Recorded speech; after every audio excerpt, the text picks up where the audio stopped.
그리하여 여호수아는 백성의 지도자들에게 명령을 내렸다. 진을 두루 다니며 백성들에게 알리시어 양식을 예비하고 지금부터 사흘 안에 우리가 이 요단강을 건너 주 우리 하나님이 우리에게 주셔서 우리가 소유하게 될 땅으로 들어가 그 땅을 차지할 것이라고 말하시어. 여호수아는 르우벤 지파와 갓 지파와 므낫세 반쪽 지파에게 말하였다. 주님의 종 모세가 당신들에게 이르기를 주 당신들의 하나님이 당신들에게 요단강 동쪽의 이 땅을 당신들이 편히 쉴 곳으로 주실 것이라고 하였으니 당신들은 이 말을 기억하십시오. 당신들의 아내들과 어린아이들과 집짐승들은 모세가 당신들에게 준 요단강 동쪽 땅에 머물러 있게 하십시오. 그러나 당신들의 모든 용사들은 무장을 하고 당신들의 동족보다 앞서 건너가서 그들을 도와주십시오. 주님께서 당신들과 마찬가지로 당신들 동기들에게도 편히 쉴 곳을 주실 때까지, 그리고 그들도 주 당신들의 하나님이 마련해 주신 땅을 차지할 때까지 그들을 도우십시오. 그런 다음에 당신들은 당신들의 소유지 곧 주님의 종 모세가 당신들에게 준 요단강 동쪽 해돋는 땅으로 돌아가서 그곳을 차지하도록 하십시오. 그들이 여호수아에게 대답하였다. 지금 우리에게 명령하신 것은 무엇이든지 다 하고 어디로 보내시든지 그리로 가겠습니다. 우리는 모두 모세에게 복종하였던 것과 같이 모세의 뒤를 이어 우리의 지도자가 되신 분께도 복종하겠습니다. 오직 주 하나님이 모세와 함께 계셨던 것과 같이 여호수아 어른과도 함께 계시기만 바랍니다. 여호수아 어른의 명령을 거역하고 지시하는 말에 복종하지 않는 사람은 누구든지 모두 죽임을 당할 것입니다. 여호수아 어른께서는 오직 굳세고 용감하시기를 바랍니다.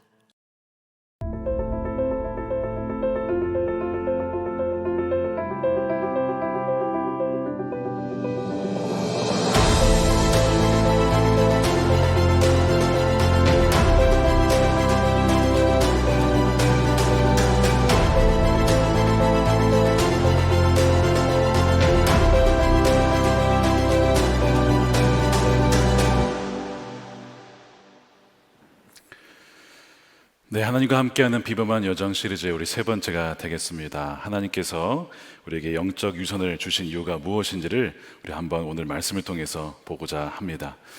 여러분들에게 영적 유산이 어떤 것이 있으십니까? 그리고 하나님이 왜 그것을 여러분들에게 먼저 주셨는지를 여러분 오늘 말씀을 통해서 꼭 깨달으시기를 축복합니다. 여호수아가 드디어 두려움을 극복하고 두 가지 명령을 내리게 됩니다. 첫 번째는 양식을 준비하라는 거죠. 바로 이제 만나와 메추라기가 그쳤고 양식을 준비해야 합니다.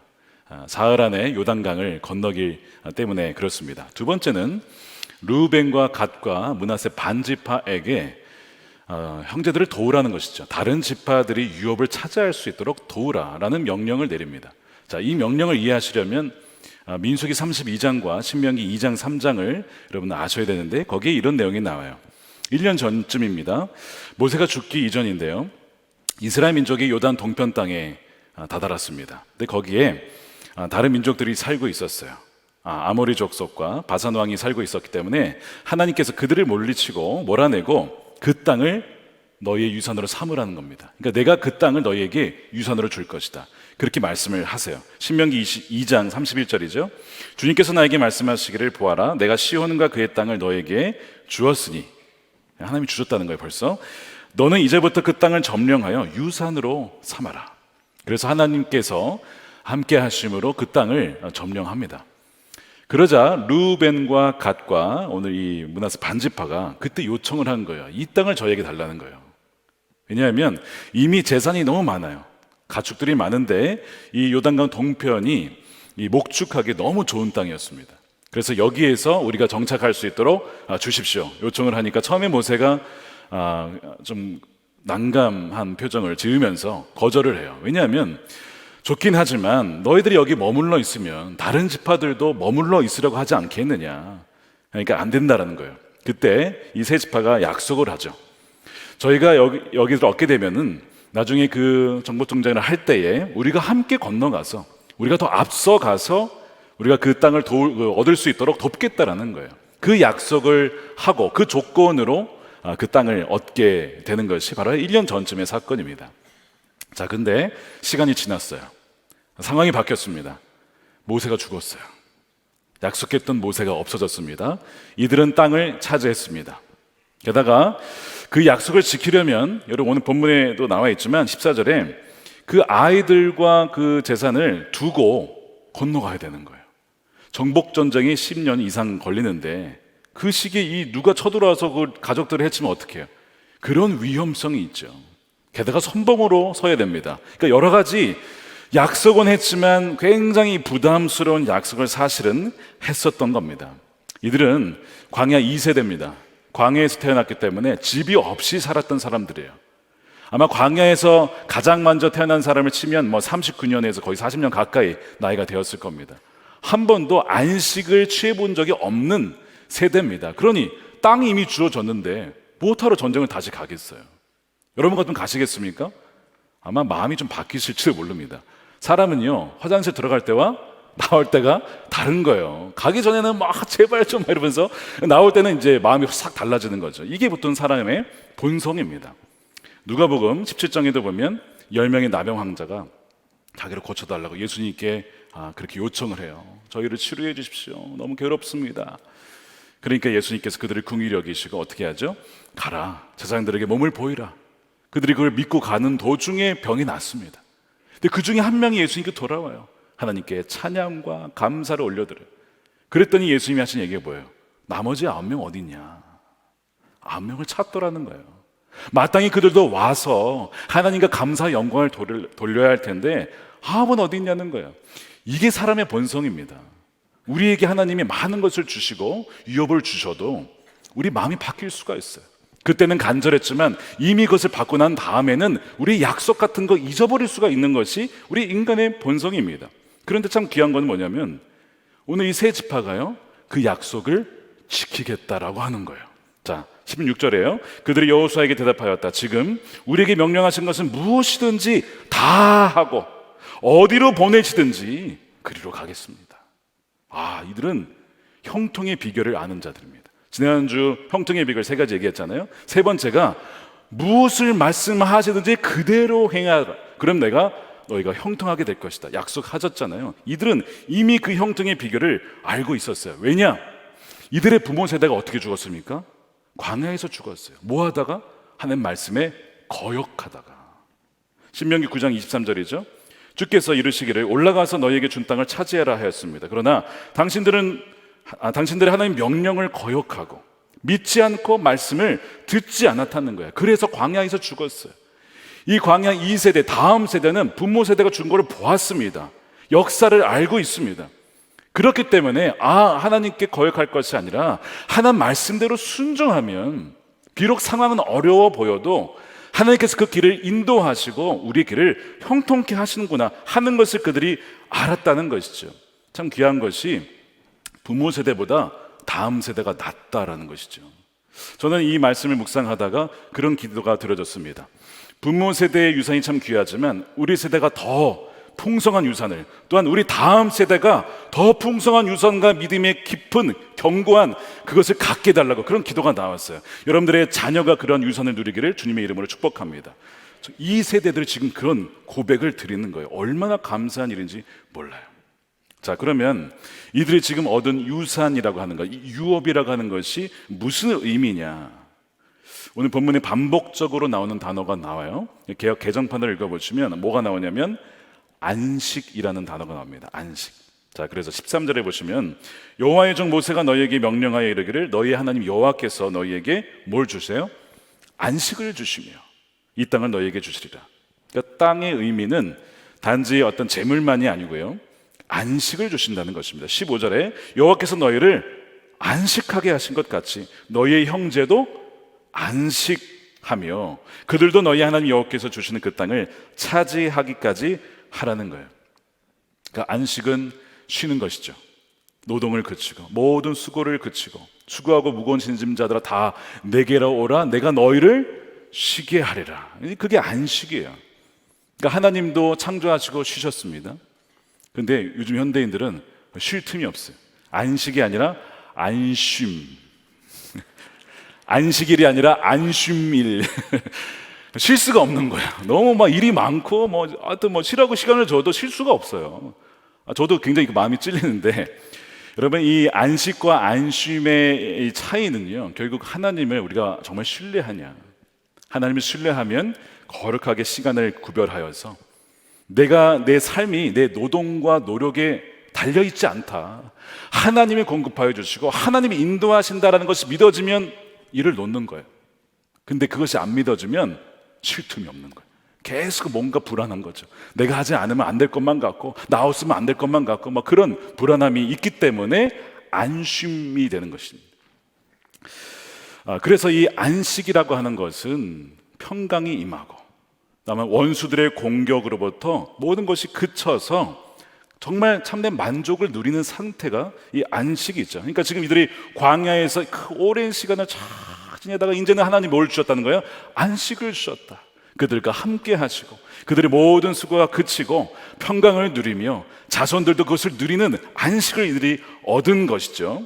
그래서 이 여호수아 21장 마지막 부분에 가면요, 이들의 정말 말씀대로 순종하였더니 어떻게 되었느냐, 미리 이제 보는 거예요. 21장에 보면요, 여호와께서 이스라엘 조상들에게 맹세하사 주리라 하신 온 땅을 어떻게 해요? 이스라엘에게 다 주셨다는 것이죠. 그들이 그것을 차지하여 거기 거주하였으니 여호와께서 그들의 주위에 안식을 주셨을 때, 아멘이죠. 안식을 주셨을 때 조상들에게 맹세하신 대로 하셨으므로 그들의 모든 원수들 중에 그들과 맞선 자가 없고 여호와께서 그들의 모든 원수들을 그들의 손에 넘겨 주셨음이니라. 우리 주님께서 여러분들의 삶 가운데 진정한 안식을 주시기를 축복합니다. 원수의 공격에서도 이기고 또한 이겨낼 수 있는 힘을 주님께서 주실 것입니다. 이 안식을 누가 주셨냐면 하나님이 주신다는 거죠. 하나님만이 참된 안식을 주실 수 있다라는 것이죠. 그래서 아무리 돈이 많아도, 아무리 가진 것이 많아도, 아무리 좋은 침대에 누워도 안식이 없으면 쉴 수가 없어요. 잠을 잘 수가 없어요. 그러나 상황은 어려워도 주님이 함께 하시면 그 안에 진정한 안식, 쉼이 있게 되는 것이죠. 유명한 어거스틴의 고백 다 아실 겁니다. 주님, 당신은 우리가 당신을 향해서 살도록 창조하셨습니다. 그러므로 우리 마음이 당신 안에서 안식하기 전까지는 우리는 평안하지 않습니다. 우리는 쉴 수가 없습니다. 이런 고백을 하잖아요.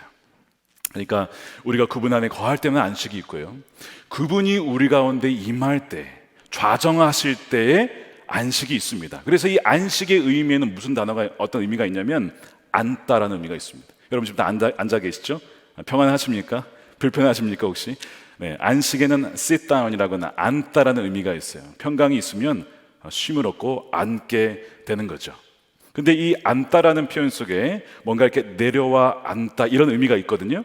그래서 성령이 임재하실 때 내려와 머문다 같은 단어입니다. 그래서 민수기 11장 25절에 그때 주님께서 구름에 휩싸여 내려오셔서 모세와 더불어 말씀하시면서 모세에게 내린 영을 장로들 70명에게도 내리셨어요. 그 영이 그들 위에 내려와 머물자. 이것이 안식입니다. 동일한 단어예요. 누아흐라고 되어 있습니다. 하나님의 영이 임하니까 그들 가운데 평강이 임하고 안식이 임하면서, 근데 두 번째 일이 벌어졌어요. 첫 번째는 안식이 임했는데 두 번째는 예언을 하더라는 거예요. 하나님의 역사를, 하나님의 뜻을 증거하더라는 것이죠. 뭔가 다른 것이 하나가 추가됐네요. 자, 하나님의 영이 임하면 평강을 누리고 안식을 누려요. 그렇죠? 두 번째는요, 또 특징이 있어요. 진정한 하나님의 영이 임하게 되면요, 사명이 주어집니다. 사명이 주어져요. 자, 예수님이 안식일에 쉬셨지만 동시에 뭐 하셨어요? 병든 자를 고치셨어요. 귀신을 쫓아내셨어요. 죽어간 자들을 살리셨어요. 언제요? 안식일에. 그러니까 안식일은 사람을 위해 있는 것이라고. 그래서 그 안식일에 사람을 살리는 것이 맞다. 생명을 살려야 된다라고 하셨거든요. 그러니까 이 안식일은 두 가지 의미가 다 있는 거죠. 하나님으로 인하여서 우리가 평강을 누리면서. 그렇기 때문에 안식을 누리지 못하는 이들, 묶여있는 자들, 매여있는 자들, 그들의 영혼을 풀어주는 일에 너희가 가서 섬기라. 이것이 안식에 담겨있는 의미인 것입니다. 그래서 매튜 헨리라고 하는 목사님이 주석에 이런 얘기를 하셨어요. 하나님이 그의 섭리로 우리에게 안식을 베푸실 때 우리는 그 유익을 누려야 한다는 거예요. 그러니까 안식을 주실 때에는 믿고 맡기고 쉬어야 됩니다. 주님이 내 삶을 다스리신다. 누리면서 두 번째는요, 어떻게 하면 그분을 존귀하게, 그분께 영광을 돌릴 수 있을까를 생각하고, 그 다음에 어떻게 형제들을 섬길 수 있을까, 어떻게 그 형제들이 이 안식을 누릴 수 있도록 내가 섬길 수 있을까를 생각하라는 것입니다. 이것이 우리에게 안식을 주신 의미예요. 이것이 우리에게 영적 유산을 먼저 우리에게 베푸신 이유입니다. 너에게 안식을 주었으니, 그 땅을 주었으니 너희만 잘 먹고 잘 살아라가 아니고 너희가 선봉해서라, 내가 너희와 함께 할 것이다, 내가 너를 통해서 다른 이들에게도 안식을 얻게 할 것이라고 말씀하시고 약속하신 것이죠. 사실 개인주의와 이기주의로 점철된 세상 속에서 자신을 희생하면서 그거를 어떤 위험을 감수하면서 그 모험을 감행하는 이들은 굉장히 소수입니다. 대부분은요, 그냥 요단 동편에 주저앉을 거예요. 그런데 그 중에서 하나님이 주신 것이 너무 감사하고, 나를 택하시고 나에게 은혜 주신 것이 감사해서 기꺼이 그 말씀에 순종하여 선발대로 선봉장으로 서는 이들이 있다는 것이죠. 이들이 르우벤이, 이들이 가시고요, 이들이 므낫세 반지파입니다. 이들의 여정은 무슨 여정이에요? 비범한 여정이 되는 거예요. 그들이 잘나서가 아니라 하나님의 말씀에 순종하여 하나님이 함께 하심으로 그들의 여정이 비범한 여정이 되는 것이고요, 나만을 위해 살지 않고 다른 이들이 그 안식을 누릴 수 있도록 섬기는 것이기 때문에 비범한 여정이 되는 것입니다. 자, 그러면 누가 오늘날 영적 유산을 먼저 받은 자인가? 예수님을 믿음으로 영원한 유업인 천국을 믿고 누리고 있는 자들입니다. 그들이 먼저 받은 거예요. 여러분들에게 천국의 소망이 있으십니까? 별로 없는. 다시 한번, 여러분들 영원한 유업인 천국의 소망이 있으십니까? 여러분들이 먼저 받은 거예요. 히브리서 9장 15절에 그러므로 그리스도는 새 언약의 중재자이십니다. 그는 첫 번째 언약 아래에서 저지른 범죄에서 사람들을 구속하기 위해 죽으심으로 부르심을 받은 사람들로 하여금 뭐요? 약속된 영원한 유업을 차지하도록, 천국을 차지하도록 이미 주셨어요. 그 나라가 있구나. 전부를 이미 얻은 거예요. 뭐가 두려워요? 이미 다 그걸 주셨는데. 그렇기 때문에 그냥 이 땅에서 내 마음대로 살다가 가라는 것이 아니라 그것을 누리지 못하고 있는 이들이 있으니 너희가 선봉장이 되어서, 선발대가 되어서 선봉에 서서 그들에게도 그 유업을 줄 수 있는 통로가 되라고 말씀하시는 거예요. 매일 아침에 이제 새벽 기도에 갔다가 어느 날 아침에 참 추운 날이었어요. 새벽에 추운 날이었는데 어떤 분이 저에게 인사를 차에서 하시는 거예요. 안녕하세요, 어디 가십니까? 했더니 복정역 전도를 가신대요. 그 추운 날, 영하 거의 한 8, 9도 10도 가까이 됐던 날이었어요. 되게 추웠거든요. 왜 그분이 거기에 가실까요? 뭐 의무로 가실까요? 뭐 돈을 줍니까 누가? 자기가 누리고 있는 주님과의 이 관계에서 오는 평강과 그 안식의 유익과 그 영원한 유업이 있는데 너무나 많은 사람들이 그걸 알지 못한 채 하루하루를 살아가고 있어요. 살아가지만 사실상 죽어가고 있는 거잖아요. 너무 안타까워서 복정역에 가서 복음을 증거한다는 거예요. 우리 오늘도 예배 때 우리 함께 수화로 섬기시지만 여러분들이 왜 섬기실까요? 우리 수화로만 우리 알아들으실 수 있는 분들, 그들에게도 영원한 유업을 증거하기 위해서 하시는 거예요. 이때의 양육도 다 그걸로 했습니다. 여러분, 그리고 또 세례를 받으셨어요. 얼마나 귀한 일입니까? 영원한 유업을 그들에게 드리고 있는 거잖아요. 문화사역국 어린이 14명, 교사 14명 사역자 포함해서 인도네시아 지금 가 있어요. 왜요? 이슬람의 그 잘못된 교리와 거짓에 사로잡힌 너무나 많은 사람들이 엄청 많이 죽어가고 있는 거예요. 그러니까 아이들이 거기 갔어요. 근데 말이 안 통해. 그럼 어떻게 해요? 문화라고 하는, 전 세계 공통어죠. 문화라고 하는 언어를 통해서, 퍼포먼스를 통해서, 공연을 통해서 복음을 증거하러 간 거예요. 왜냐하면 그들이 죽어가니까. 예수 그리스도가 그분을 위해서도, 그들을 위해서 죽었다라고 하는 것을, 그리고 살아나셨다, 영생을 주셨다라는 것을 증거하기 위해 그들은 지금 거기 가 있는 것입니다. 뭐죠? 선봉장이 되어서, 루벤이 되어서, 가치파가 되어서 아이들이 지금 섬기고 있는 것입니다. 누가 또 영적 유산을 받았는가? 부부 중에 한쪽을 먼저 믿은 경우 있잖아요. 먼저 유산을 받은 거예요. 그럼 배우자에게 증거하라는 것이죠. 가족들에게 주라고 먼저 유산을 주신 겁니다. 터툴리안이라고 하는 분이 초대교회 역사를 많이 기록해놨는데 이런 기록이 있었어요. 대개 초대교회에 그리스도인 아내들이 많고 안 믿는 남편들이 많았다고 합니다. 그래서 이 아내들이 어떻게 살았는가? 초대교회 공동체 예배와 기도회와 이제 성찬을 굉장히 이제 믿는 이들만 받게 되었는데, 그렇게 하고 나서 바깥으로 나가서 정말 어려운 사람들을 돕고, 또한 감옥의 재수자들을 방문해서 그들의 발을 씻기고 환대하고 이렇게 살아가요. 그러니까 예수님을 믿고 나서 이 아내가 점점 바뀌어가는 거예요. 근데 그의 성품이 예전하고 달라. 그러니까 처음에 남편은 이 아내가 자꾸 밖에 나가니까 이 무슨 일인가 안 좋아했는데, 점점 좋게 변해가는 아내를 보면서 이 도대체 무슨 일이지? 경외심이 들면서 궁금증이 들면서, 그러면서 그 남편들도 하나님의 기적을 만나기도 하고 경험하기도 하고, 그러면서 그 남편들도 변화되더라는 그런 기록들이 있어요. 아내를 통해서 그 유업이 남편에게로 흘러가게 된 것입니다. 또한 누가 영적 유산을 먼저 받았는가? 자녀들이 여러분 믿고 계십니까? 너무 놀라운 유산을 받으신 거예요. 부모는 믿지만 안 믿는 자녀들 굉장히 많거든요. 근데 여러분들이 지금 자녀가 믿고 있다, 어마어마한 유산을 이미 받은 겁니다. 오늘 14절에 보시면 당신들의 아내들과 어린 아이들이 어디에 있겠대요? 동편 땅에 머물러 있으라. 그들에게 유산이 주어진 거예요.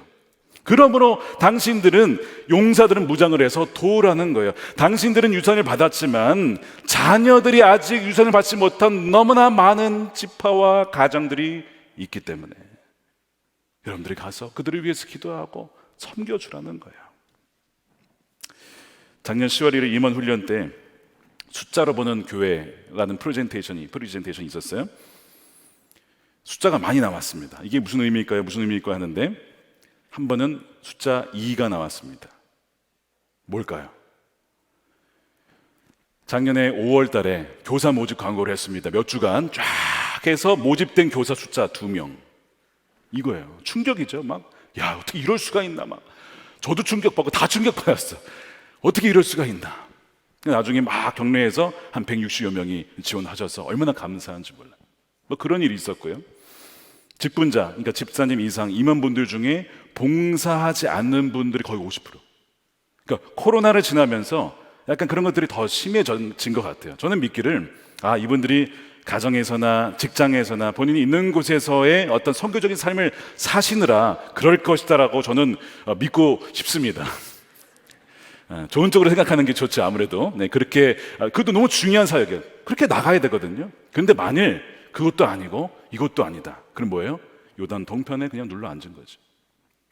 하나님이 그렇게 많은 유산을 주었는데, 먼저 주었고, 하나님이 다 주신 거예요. 하나님이, 내가 한 게 아닙니다. 하나님이 그렇게 주셨잖아요. 그런데 왜 요단 동편에 머물러 있느냐는 것이죠.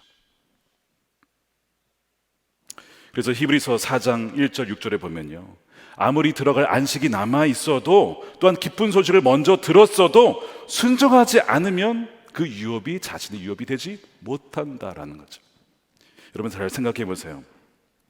하나님이 주신 유산들, 귀한 걸 많이 있으실 거예요. 적어도 하나 이상은 있으실 거예요. 그러면서 하나님께 혹시 약속하신 거 있지 않으세요? 하나님, 저 이렇게 할게요. 여러분 지키셨습니까? 벌써 너무 오래돼서 기억이 안 납니까? 여러분 기억하셔야 됩니다. 하나님이 다 알고 계세요. 내가 이렇게 베풀었는데 너가 그것을 잊고 있다라고 하는 거죠. 누가 또 영적 유산을 받은 자입니까? 대한민국 그리스도인들이에요. 저는 아무리 생각해도요, 어떻게 이렇게 대한민국의 교회와 그리스도인들이 이렇게 많을까? 아무리 생각해도 그거는 북한 때문입니다. 북한이 열리면 많은 게 아니에요. 그리스도인들이 많은 게 아니라고요. 교회가 많은 것도 아니에요. 하나님이 여기에 다 몰아놨다가 딱 뚜껑 열리면 쫙 퍼져나갈 수 있도록 준비를 지금 다 하고 계신 거잖아요. 저 그것이 너무 믿어지니까. 사실 지난 가을에 한 선교팀에서 나라를 말씀드리진 않겠습니다. 서편으로 건너가서 어느 나라에 가서 기도를 하고 왔어요. 왜냐하면 탈북자들 루트가 다 막혀 있어요. 지금 들어오질 못합니다. 막혀 있습니다. 주님, 이 막힌 곳을 열어주십시오. 뚫어주십시오. 생명을 찾아 자유를 찾아 오는 그들이 돌아올 수 있도록 주여 길을 열어주옵소서. 그들이 선교단체도 만나고 교회들도 만나고 어떻게 우리가 협력할 수 있을까? 그것을 하기 위해 거기 갔는데요, 이들이 시간이 남아서 갔을까요? 재정이 남아서 갔을까요? 할 일이 없어서 갔을까요? 아니죠. 하나님이 우리에게 먼저 영적 유산을 주신 이유는 그 북한을 위해서 주셨기 때문에, 지금 내가 할 수 있는 순종의 일이 뭐냐, 그거라고 느껴졌기 때문에, 믿어졌기 때문에 간 거예요. 여러분, 나중에 우리가 주님 앞에 서든지 주님이 언제 오시든지 주님이 우리에게 다 물어보실 겁니다. 내가 너희에게 영적인 많은 풍성함과 은혜와 이렇게 예배할 수 있는 것과 재정과 은사와 좋은 공동체를 다 주어서 넌 그것을 가지고 우리 북한에 있는 내 자녀들을 유업을 얻게 하는 일에 무엇을 어떻게 사용했냐라고 물어보실 겁니다. 뭐라고 대답하시겠습니까, 여러분? 저는 저 혼자 먹고 잘 예배 드리다가 너무 좋은 곳에서 잘 신앙생활 하다 왔습니다, 이렇게 대답하실 거예요? 우리가 북한에 못 가니까 하나님이 탈북 청소년들을 우리 교회에 붙여주셨어요. 아예 건물도 지어주셨어요. 제가 한번 여쭤볼게요. 이 아이들 만나본 적 있으십니까? 그 아이들 위해 혹시 기도하십니까? 우리 선생님들 얼마나 수고가 많은지 박봉으로 일을 하세요. 박봉으로 사명 때문에 하는 거거든요. 그 선생님들 격려해 본 적 있으세요? 간식 혹시 보내셨습니까? 식사 한번 사신 적 있으세요? 그들만 하라고 한 게 아니고 우리에게 영적 선봉이 되어서 북한 선교를 감당할 우리에게 붙여주셨는데, 우리는요 너무 가만히 있는 거 아닌가? 우리 너무 요단 동편에 머물러 있는 거 아니냐? 이렇게까지 가까이 붙여주셨는데 1년 동안 아무런 교제 없이 만남 없이 보내셨다면요, 여러분 요단 동편에 머물러 있는 겁니다. 여러분, 우리 깨어나야 합니다. 주님이 반드시 물으실 거예요. 너에게 준 영적 유산으로 무엇을 했냐? 무엇을 하다 왔니? 나중에 통일되면 여러분 후회하실 겁니다. 반드시. 아, 내가 그때 기도하고 내가 그때 섬겼어야 되는데 벌써 통일이 됐네. 너무 감사하지만 한 일이 없는 거야. 한 일이 아무것도 없어. 다 남들이 한 거예요. 후회되지 않겠습니까? 얼마 전에 한 교회에 있는 아이에게 너 꿈이 뭐니라고 그냥 물어봤어요. 엘리베이터에서. 저는 그냥 뭐 아이들 그냥 보통 꿈 있잖아요. 그런 걸 기대라고 물어봤는데 얘가 저요? 저 북한 선교사요. 그런 거예요. 이제 또 그냥 저도 모르게 이 마스크 써서 가려졌지만 깜짝 놀라가지고, 야, 이 부모 세대보다 훨씬 낫다, 야, 그런 마음이 들었어. 너무 감사하더라. 야, 지금도 이런 아이들이 있구나. 그래서 그 이후로 그 아이를 위해서 기도를 하기 시작했습니다. 주님, 아이가 북한 선교사로 준비를 하고 있습니다. 필요한 모든 훈련들과 모든 재정과 좋은 멘토와 하나님 붙여주셔서 통일선교의 주역이 되게 해주십시오. 선봉이 되게 해주십시오. 그런 기도를 드렸습니다. 마지막으로 영적 유산을 받은 자, 누군가 성령을 체험한 사람, 성령이 임한 사람, 성령 충만한 사람입니다. 여호수아를 설명할 때 민수기 27장 18절에 이렇게 설명을 해요. 눈의 아들 여호수아는 그 안에 영이 머무는 자니. 여러분 안에 성령이 계십니까? 안 계신 분들이 더 많이 계신 거예요. 다시, 여러분 안에 성령이 계십니까? 성령을 체험하셨습니까? 여러분들이 여호수아예요. 자, 여호수아는 정탐을 먼저 갔어요. 그러니까 갈렙을 제외하고 여호수아만이 유일하게 이 가나안 땅을 가본 사람이죠. 그러니까 하나님이 딱 택하셔가지고 너가 선봉이 되어서 이 지파 사람들을 다 끌고 가서 그들이 유업을 얻을 수 있도록 하라는 거예요. 그 사명을 주셨어요. 여러분들이 성령을 받은 것이 괜히 받은 게 아닙니다. 다른 이들이 성령을 누리고 성령의 인도함을 받고 날마다 그분의 이끌림을 받아서 하나님의 뜻이 이 땅 가운데 임하도록 순종하라고 여러분들에게 성령을 부어주시는 거예요. 저는 지난 금요 성령 집회 때 성령의 임재가 강하게 임했습니다.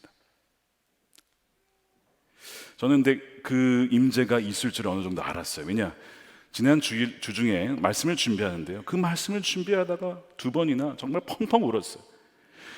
거짓말쟁이에 넘어진 데 또 넘어지고 죄진 데 또 짓고 하는 그 아브라함의 모습이 꼭 저와 같았는데 하나님 뭐라고 하시냐면 그의 허물은 다 가리시고 그는 선지자다 하시는 그 은혜가 너무 감사해서 설교를 쓰다가 말고 주님 감사합니다. 감사합니다. 주님 그 은혜에 너무 감사합니다 하고 막 그 임재 가운데 두 번이나 그렇게 했던 그 말씀이에요.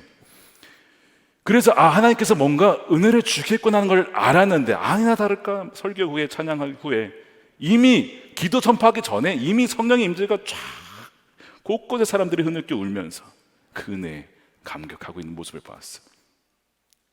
먼저 주신 것은 그걸 통해서 다른 이들에게도 그것을 주라고 주신 거거든요. 근데 이유가 또 하나 있었어요. 지난주 금요일에 달랐던 것이 중보 기도들이 많았습니다.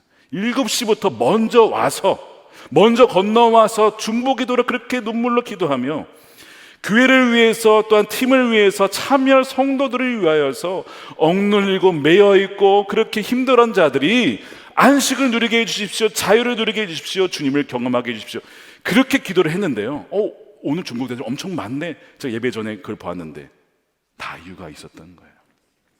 그들의 섬김으로 그 예배가 그렇게 달랐던 것이죠. 여러분 혹시 몸이 불편하십니까? 그런 분들 계실 거예요. 기도할 수 있잖아요.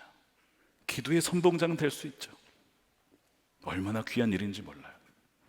사랑하는 여러분, 영적 유산이 있다면 거기에는 안식도 있지만 또한 사명이 있는 것입니다.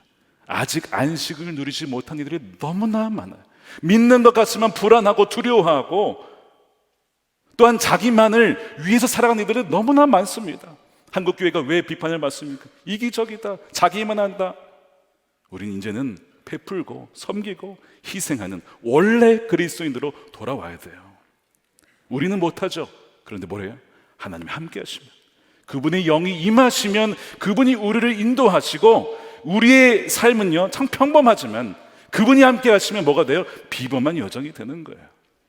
2023년이 정말 주의 말씀대로 순종하여서 저와 여러분들 통해서 여러분들의 가정과 친구와 주변에 있는 분들이 안식을 누리고 또한 그들도 주의 사명자로 일어서고 선봉대로 나아가서 정말 이 땅의 하나님 나라가 온전히 임하는 우리 2023년 한 해가 되기를 주님의 이름을 진심으로 축원드립니다.